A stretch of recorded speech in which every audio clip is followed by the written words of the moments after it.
नमस्कार। आज बात करेंगे इजराइल और पाकिस्तान की। दोनों ही देशों से दो बड़ी खबरें और दोनों ही भारत के लिए बेहद महत्वपूर्ण। पहले इजराइल की। इजराइल में पिछले 3 सालों में 5वीं बार इजरायली पार्लियामेंट यानी कनेसेट के लिए पोलिंग हुई थी, जिसके लगभग तमाम नतीजे आ चुके हैं और अब तक के नतीजों के अनुमान के मुताबिक एक बड़ी खबर भारत के लिए है कि इजराइल के पूर्व प्रधानमंत्री पीएम मोदी के परम मित्र बेंजामिन नेतन्याहू एक बार फिर से इजराइल के प्राइम मिनिस्टर बनने वाले हैं। अब तक के करीब 90% जो चुनावी नतीजे आ चुके हैं, उसका अनुमान है कि नेतन्याहू का जो लिक्विड पार्टी गठबंधन है, उसको 120 सदस्य वाली कनेसेट यानी इजरायली पार्लियामेंट में, जिसमें बहुमत के लिए सरकार बनाने के लिए चाहिए 60, उसमें नेतन्याहू के गठबंधन को 62 से 67 सीटें जीतने का अनुमान है। अंतिम नतीजों में अभी कुछ वक्त लगेगा, लेकिन अब तक के अनुमानों के मुताबिक अगली सरकार बेंजामिन नेतन्याहू की बनने जा रही है। हमने जानते हैं कि 2009 से लेकर 2021 तक बेंजामिन नेतन्याहू करीब 12 सालों तक इजराइल के प्रधानमंत्री रहे थे। हालांकि इससे पहले भी 1996 से लेकर 1999 तक पहली बार, तब भी बेंजामिन नेतन्याहू पहली बार प्रधानमंत्री बने थे। उसके बाद वो फाइनेंस मिनिस्टर भी रहे 2003 से 2005 के बीच, और 2009 में वो प्राइम मिनिस्टर दूसरी बार बने इजराइल के, और 2021 में वो सरकार से हटे जब चुनाव में उनके गठबंधन की हार हुई। और अब जो फिलहाल येस एटेड गठबंधन की जो सरकार है, उसमें भी कहीं ना कहीं वो भी किसी तरह गठबंधन बनाकर 1.5 साल सरकार चलाने में कामयाब रही, लेकिन अंततः उनको भी इस्तीफा देकर चुनाव कराने पड़े। चुनाव हुए और अब फिर से बेंजामिन नेतन्याहू की सरकार पर ही लोगों ने भरोसा जताया है। बेंजामिन नेतन्याहू को वेस्टर्न टर्मिनोलॉजी के लिहाज से देखा जाए तो एक फार राइट यानी यहूदी जायनिस्ट पार्टी के तौर पर जाना जाता है, और जो उसके गठबंधन है वो भी बेहद कट्टर यहूदी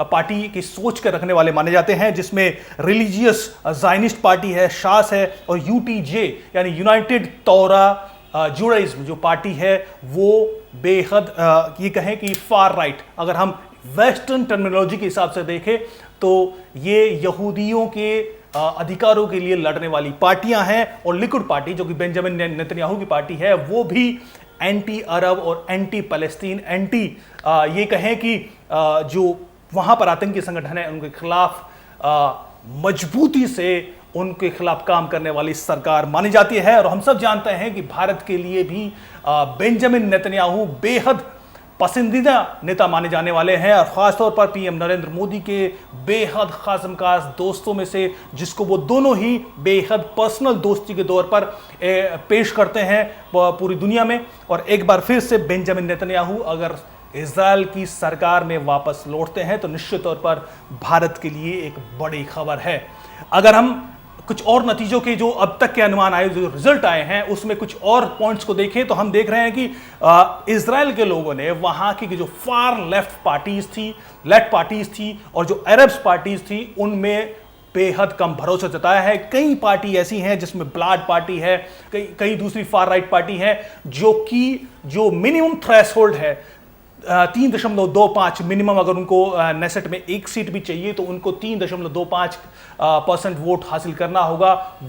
ये दो पार्टी है, ये लगभग इस थ्रेशोल्ड से भी अब तक नीचे बताई जा रही हैं। जब अंतिम परिणाम आएंगे तो शायद उसको पार कर जाएं, लेकिन इससे पहले अगर पिछले चुनावों के नतीजों को देखें तो ये दोनों ही पार्टियां बड़ी मजबूत पार्टियां थी और जो मौजूदा सरकार है उसमें महत्वपूर्ण भूमिका निभा रही थी। लेकिन इस बार फार राइट और अरब्स पार्टी को कहीं ना कहीं झटका लगता नजर आ रहा है। आपको बता दें कि इजराइल में सुन्नी अरब्स की संख्या लगभग 20 से 21% है, लेकिन 3 से 4 पार्टी हैं, और उनके चलते जिसमें राम पार्टी एक है, और इसके अलावा यूनिटी के नाम से कई पार्टी हैं जो कि गठबंधन है, जो अलग अलग पार्टी को छोटी पार्टी को मिलकर बना है। वो पार्टियां जो मौजूदा सरकार है उसके साथ वो गठबंधन में थी और अभी भी उन्हीं के साथ हैं, लेकिन उनको भी इस बार झटका लगता नजर आ रहा है। तो ये एक बड़ी खबर है कि अब तक के अनुमान के मुताबिक बेंजामिन नेतन्याहू इजराइल की सत्ता में दोबारा फिर से दोबारा नहीं, क्योंकि इससे पहले 12 + 4 16 साल वो सत्ता में रह चुके हैं, वो फिर से इजराइल की सत्ता में वापस लौटते नजर आ रहे हैं। तो ये एक भारत के लिए बड़ी खबर है। अब बात पाकिस्तान से, हमारा पड़ोसी मुल्क, लोकतंत्र के लिए वहां पर कितनी जद्दोजहद होती है। लोकतंत्र के नाम पर यह कहें कि सत्ता पाने के लिए, वो हम पिछले 75 सालों से देख ही रहे हैं। हाल ही में वहां की स्टैब्लिशमेंट यानी आर्मी ने इमरान खान को सत्ता से बाहर किया और उसके विरोधी शहबाज शरीफ को सत्ता पर बैठा दिया। उसके बाद से इमरान खान लगातार फिर से सत्ता में वापसी करने के लिए उन्होंने आंदोलन छेड़ रखा है और सीधे सीधे ये कहें कि जनरल बाजवा है पाकिस्तान की आर्मी के चीफ, उनके खिलाफ सीधे सीधे मोर्चा खोलते हुए, उनका नाम लेते हुए सीधे सीधे ये कह रहे हैं कि भाई अब वो उनको हकीकी आज़ादी चाहिए पाकिस्तान के मुल्क में और वो उसको लेकर रहेंगे। इसके लिए इमरान खान ने 28 अक्टूबर को लाहौर से इस्लामाबाद के लिए एक लॉन्ग मार्च की शुरुआत की थी। 6 दिन बीत चुके हैं, भारी भीड़ उसमें उमड़ रही है, लेकिन अभी भी किसी भी तरह इमरान खान कोई बड़ा, जिसको कहें कि उलटफेर करने की स्थिति में अब तक सामने नहीं आ रही है। इसीलिए एक बड़ी पेशोपेश की जो तस्वीर है वो पाकिस्तान में इस वक्त बनती नजर आ रही है। 3 पक्ष हैं, एक पक्ष आर्मी स्टैब्लिशमेंट, दूसरा पक्ष इमरान खान और तीसरा पक्ष है सत्ता में बैठे शहबाज शरीफ। तीनों ही पक्ष इस मौजूदा हालात में क्या करें, बड़े पेशोपेश में है। कैसे, वो हम बात करते हैं। हमने देखा कि 2018 में किस तरीके से Indian army establishment Imran Khan को चुनावों में धांधली करके प्राइम मिनिस्टर बनाती है। उसके बाद लगातार prime minister Imran Khan army establishment के साथ मिलकर, जनरल बाजवा के साथ मिलकर लगातार सत्ता पर कब्जा जमाए रहते हैं। और चाहे वो जिस तरीके से वहां की जो अपर हाउस है, सीनेट है, उसमें भी बहुमत ना होते हुए भी वो लगातार उस पर भी अपना कब्जा बना के रखते हैं। आर्मी स्टैब्लिशमेंट ISI का सहारा लेते हुए लगातार वो अपना जो दावा है वो लगातार मजबूत रखते हैं। लेकिन इस बीच इमरान खान के चलते जो पाकिस्तान के सर पे जो कर्ज का बोझ था, जो महंगाई थी, वो इस कदर आसमान छूती है कि एक बार फिर आर्मी स्टैब्लिशमेंट को लगता है कि भाई गड़बड़ हो गई और उनको अंततः धीरे धीरे इमरान खान और जनरल बाजवा के जो रिश्ते हैं उसमें धीरे धीरे खटास आनी शुरू होती है।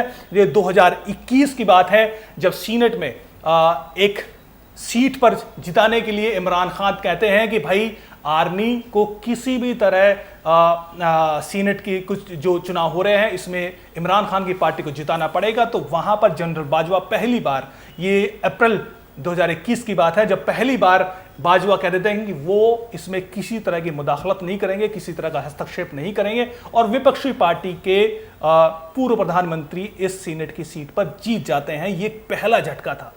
इमरान खान इससे बड़ा गुस्सा होते हैं और इमरान खान बाजवा को इसके लिए जिम्मेदार ठहराते हुए कहते हैं कि आर्मी ने उनका साथ नहीं दिया, लिहाजा वो उससे नाराज होते हैं। बात 2021 के नवंबर में आती है, जब 2021 के नवंबर में जनरल बाजवा को ISI के चीफ बदलना होता है और उसके लिए अक्टूबर में बाकायदा आर्मी एक नोटिफिकेशन भी जारी कर देती है। फैज जो ISI के चीफ है, फैज को उसको हटाकर नदीम अंजुम को ISI चीफ बनाने का नोटिफिकेशन जारी हो जाता है। तो खुलेआम इमरान खान आर्मी मीडिया में बयान जारी करते हैं कि दरअसल ये प्रेरोगेटिव, ये जो अधिकार है, ये पाकिस्तान के प्रधानमंत्री का है। आर्मी चीफ ISI चीफ की नियुक्ति नहीं कर सकती। धीरे धीरे सीधे सीधे सीधा टकराव यहां पर बाजवा और इमरान खान के बीच में नजर आता है।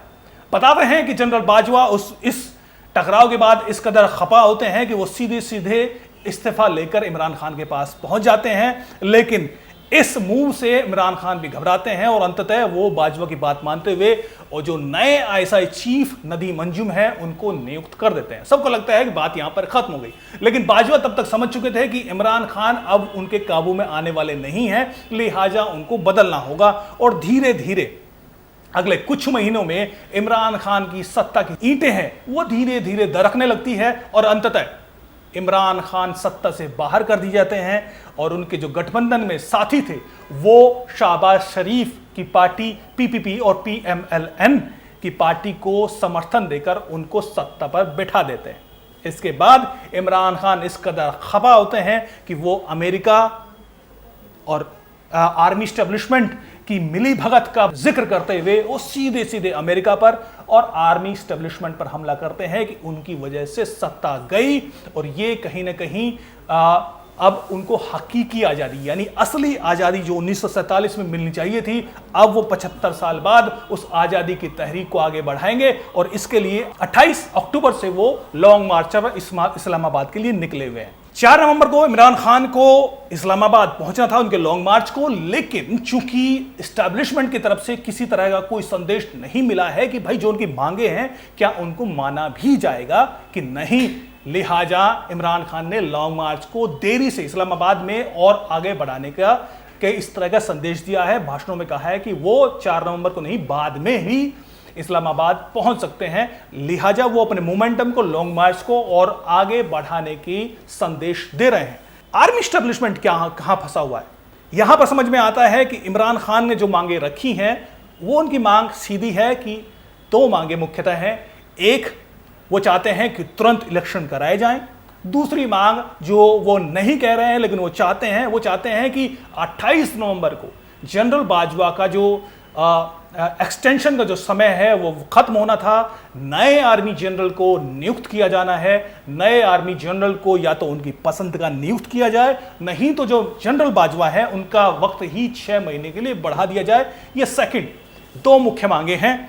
अब दोनों ही मांगे एस्टैब्लिशमेंट मांगता नजर नहीं आ रहा है, क्योंकि इस पहले कि इमरान खान का 28 अक्टूबर को लॉन्ग मार्च शुरू हो उससे एक दिन पहले आर्मी के 2 बड़े अफसरान, पहली बार ऐसा हुआ कि डीजी आईएसआई के जो नदीम अंजुम है वो ओपनली प्रेस कॉन्फ्रेंस करते हैं इमरान खान पार्टी के खिलाफ और आरोप लगाते हैं कि पिछले कुछ महीनों से इमरान खान और उनकी पार्टी आर्मी एस्टैब्लिशमेंट के खिलाफ गद्दारी और दूसरे झूठे आरोप लगा रहे हैं, लिहाजा वो उसको नहीं मानेंगे। तो उसमें संदेश स्पष्ट दिया गया था कि अगर इमरान खान के साथ बातचीत या उनकी बातें मांगने का जो कहीं ना कहीं मौका इमरान खान के पास था, इस प्रेस कॉन्फ्रेंस के साथ होता है कि कम से कम आर्मी एस्टैब्लिशमेंट अब इमरान खान को किसी तरह की रियायत, किसी तरह का मौका और किसी तरह की मांगे मानने की सिचुएशन में आर्मी इमरान खान के लिए काम नहीं करने वाली। अब कुछ होगा तो शहबाज शरीफ के साथ होगा, लेकिन इससे नजर आता है कि इमरान खान ऐसी स्थिति में फंस गए हैं कि वो लॉन्ग मार्च तो लेकर निकले, लेकिन उनको किसी तरह का कोई मांगे पूरी होती यहां पर नजर नहीं आ रही। लिहाजा अब उनके पास एक ही रास्ता बचता है, वो है कि इस्लामाबाद में खूनी संघर्ष हो और उसके जो अंदेशा है वो काफी बड़ा अब धीरे धीरे दिखने लगा है, क्योंकि इमरान खान अगर हटते हैं तो कोई फेस सेविंग कारण होना चाहिए कि उन्होंने लॉन्ग मार्च को क्यों बंद किया, लॉन्ग मार्च वापस क्यों लिया। कुछ ना कुछ फेस सेविंग उनके लिए एक निर्णय, एक स्थिति जरूर बननी चाहिए, लेकिन फेस सेविंग ना हो इसके लिए हाल ही में पूर्व प्रधानमंत्री नवाज शरीफ जो इस वक्त लंदन में है, उसने कह दिया है, उसने ट्वीट कर कहा है कि दरअसल शहबाज शरीफ को उन्होंने आदेश दे दिया है कि इमरान खान को किसी भी फेस सेविंग कोई इस तरह की रियायत ना दी जाए, उनकी कोई भी बात ऐसी ना मानी जाए कि इमरान खान को अपना लॉन्ग मार्च वापस लेना पड़े और वो इसमें विनर के तौर पर निकलते हुए दिखाई दे। यानी साफ है कि शहबाज शरीफ भी किसी तरह की बातचीत, किसी तरह का फेस सेविंग रियायत इमरान खान को नहीं देने वाली। इमरान खान को अगर फेस सेविंग नहीं मिला तो जिस तरीके से वो भड़काऊ भाषण दे रहे हैं, जिस तरीके से वो अपने टेम्पो को इस कदर ऊंचा ले जा चुके हैं कि वो हिंसा करने से भी नहीं घबराने वाले, तो आने वाले दिन पाकिस्तान के लिए बेहद मुश्किल भरे हो सकते हैं। अब शहबाज शरीफ सरकार क्या करे? शहबाज शरीफ सरकार को पता है कि करने के लिए उनके पास कुछ है नहीं, जो करेगी आर्मी एस्टैब्लिशमेंट करेगी। आर्मी एस्टैब्लिशमेंट क्या कर रही है? आर्मी एस्टैब्लिशमेंट ऐसी स्थिति में है कि नया जनरल आएगा कि नहीं आएगा ये पेशोपेश इस वक्त बना हुआ है। 28 नवंबर को जनरल बाजवा का वक्त पूरा होने वाला है। उससे पहले अगर जनरल बाजवा कोई इस तरह का कदम उठाते हैं तो जाते जाते कुछ भी इस तरह का कंट्रोवर्शियल फैसला नहीं लेने वाले, वो अब ऐसी स्थिति में चुपचाप चले जाएंगे। लेकिन ऐसी स्थिति में नए जनरल को यहां पर कुछ ना कुछ कड़ा फैसला लेना होगा। वो नया जनरल कौन हो, इसको लेकर जो कमान है वो सीधे सीधे जो नोटिफिकेशन जारी करना है वो अंततः अगर हम कहें तो शहबाज शरीफ को ही करना है। शहबाज शरीफ दरअसल कुछ शर्तें शहबाज शरीफ की भी हैं। वो चाहते हैं कि नवाज शरीफ को एनआरओ दिया जाए, नवाज शरीफ के ऊपर जो केसेस हैं वो हटाए जाएं, पार्लियामेंट में चर्चा हो, उनको जो नाअहल यानी जो उनको चुनाव लड़ने अयोग्य घोषित कर रखा है उसको योग्य दोबारा घोषित किया जाए पार्लियामेंट के जरिए। कम से कम उसकी समरी पार्लियामेंट में जारी हो। जब वो समरी पार्लियामेंट में बहस शुरू हो जाएगी उसी वक्त नए जनरल की घोषणा भी हो जाएगी। यानी एक पत्ता शहबाज शरीफ के हाथ में भी है कि वो नए जनरल की घोषणा कब करे। तो तीनों ही पार्टियां यहां पर पाकिस्तान में फंसी हुई नजर आ रही हैं और तीनों ही अपने तरफ के इक्के चलने को तैयार नहीं है। इसमें अंततः जो दो संभावना नजर आ रही है, संभावना नंबर एक कि पाकिस्तान में आर्मी एस्टेब्लिशमेंट और शहबाज शरीफ के बीच एक अंततः एक समझौता होता है कि भाई ये आर्मी जनरल बनेंगे। आने वाले आर्मी जनरल जो है पूर्व प्रधानमंत्री नवाज शरीफ को एनआरओ देंगे, उनको दोबारा योग्य घोषित करेंगे, वो पाकिस्तान में आएंगे और आने वाले अगले साल जो 6-7 महीने बाद चुनाव होंगे उसमें दोबारा वो चुनाव लड़ेंगे और फिर से पीएम बनेंगे। ये समझौता अगर एस्टेब्लिशमेंट और शहबाज शरीफ के साथ बीच हो जाता है तो बल्ले बल्ले। दूसरी संभावना, इस स्थिति पहली संभावना में भी इमरान खान की जो पॉलिटिकल सिचुएशन में जिस तरह पावरफुल अपने आप को दिखाने की कोशिश कर रहे हैं आर्मी एस्टेब्लिशमेंट को, उनको भी जरा उसको कोने में लगाने की कोशिश करनी होगी क्योंकि अगले 6 महीने बाद चुनाव होते हैं। तो उसमें इमरान खान अगर सही तरीके से चुनाव होते हैं तो वो इमरान खान उसमें जीत सकते हैं। तो फिर से पाकिस्तान के सामने आर्मी एस्टेब्लिशमेंट के सामने एक बड़ी सिचुएशन ऐसी ही खड़ी हो सकती है। दूसरी संभावना क्या है? दूसरी संभावना है कि अगर शहबाज शरीफ नए जनरल का नोटिफिकेशन जारी नहीं करती है, आर्मी एस्टेब्लिशमेंट कोई नया कड़ा फैसला नहीं लेती है, तो तीसरा जो डेस्परेशन होगा वो अंततः इमरान खान उसकी पार्टी में ही होगा और वो कुछ सख्त जो कदम है ये कहें कि कहीं ना कहीं हिंसा के इम्कान इसमें नजर आते हैं। और अगर ऐसे होता है तो जिस तरीके से शहबाज शरीफ सरकार ने एक काम कर रखा है कि इस्लामाबाद में जो सिक्योरिटी एजेंसीज है आर्मी के हवाले वहां पर लगातार तैयारी चल रही है, अगर किसी तरह का हंगामा इमरान खान की पार्टी करती है तो निश्चित तौर पर उन पर जवाबी कार्रवाई होगी, जिसका नतीजे में देश भर में कहीं ना कहीं जो हालात है वो पॉलिटिकली बिगड़ सकते हैं, दंगे जैसी स्थिति हो सकती है। ऐसी स्थिति में मार्शल लॉ लगने का इम्कान की संभावना, अंदेशा एक जबरदस्त तरीके से यहां पर बनता दिखाई देता है और इस संभावना से इनकार नहीं किया जा सकता है। इमरान खान से भी एक पत्रकार ने पूछा था और इमरान खान ने भी तैश में कह दिया कि मार्शल लॉ लगा दे तो लगा दे, हम तैयार हैं, देख लेंगे। तय तो दिया, यानी बातें तो हो रही हैं, लेकिन सब जानते हैं कि इससे पहले जब भी मार्शल लॉ लगा है, जिसने विरोध किया है या जो सत्ता में भी रहे हैं उनको किस कदर जेल में डालकर उनके पॉलिटिकल करियर को खत्म किया गया, ये पाकिस्तान के इतिहास को पढ़ के इमरान खान को समझ जाना चाहिए। यानी दोनों ही स्थिति में अगर आर्मी एस्टेब्लिशमेंट को जीतना है, उनको अपना जो पावर है, जो उनको अपनी डी फैक्टो पावर है, अगर उनको अपने पास रखनी है तो इमरान खान के पॉलिटिकल करियर का खात्मा होना तय है, उनको होना ही पड़ेगा। और अगर आर्मी एस्टेब्लिशमेंट इस बार नॉन पॉलिटिकल, जैसे कि वो दावा कर रहे हैं कि वो पॉलिटिक्स में हिस्सा नहीं लेंगी, अगर वो ऐसा करते हैं तो इस बार एक बड़ी जीत इमरान खान के लिए यहाँ पर नजर आती सामने दिखाई दे रही है। लेकिन उसके इम्कान कम ही है। 75 सालों का इतिहास है कि आर्मी एस्टेब्लिशमेंट ने कुछ भी किया, वहाँ की सरकारों को चुटकियों में गिराया, लगातार लोगों पर तशद्दुद किया, पूर्व प्रधानमंत्रियों को फांसी दी, मारा, किस तरह गोली मारी, अलग अलग तरीके से उनको सत्ता से हटाया, लेकिन आर्मी ने कभी अपने हाथ से सत्ता नहीं जाने दी। तो दो सिचुएशन जैसे मैंने कहा कि आर्मी कर सकती है, पहला नवाज शरीफ को एनआरओ दे, उनकी वापसी हो और जो आर्मी है वो उसकी पावर रहे और नवाज शरीफ आने वाले चुनावों के बाद, धांधली के बाद चुनाव जीतें और आर्मी के साथ मिलकर किसी तरह अपनी सत्ता चलाएं। दूसरी जो संभावना है उससे कहीं ज्यादा नजर आती है, दूसरी है कि पाकिस्तान में आने वाले दिनों में, जो कि नवंबर महीने में ही संभव है, किसी भी वक्त मार्शल लॉ लग सकता है। यह संभावना 28 नवंबर से पहले संभव है, क्योंकि उससे पहले जनरल बाजवा, अगर वहां पर पॉलिटिकल हालात बदलते हैं, जाते जाते जनरल बाजवा शायद अगर अमेरिका का हाथ रहा तो निश्चित तौर पर वो इस ऑप्शन को भी, इसको अपनाने से पीछे नहीं हटाएंगे। और पाकिस्तान में इस तरह के बहुत सारे उदाहरण हैं कि अगर कोई आर्मी जनरल सत्ता अपने हाथ में वापस लेता है मार्शल लॉ लगाते हुए, तो वहाँ के लोगों को, वहाँ के सिस्टम को, वहाँ की जुडिशरी को, वहाँ के जो वहाँ के जो अधिकारी हैं, जो काम करने का सिस्टम है, उनको ज़्यादा फर्क नहीं पड़ता। वहाँ के बिजनेस को पाकिस्तान यूं ही चलता रहेगा। आने वाले दिनों में क्या होगा उसकी खबरें हम आप लेते आते रहेंगे। तब तक के लिए नमस्कार।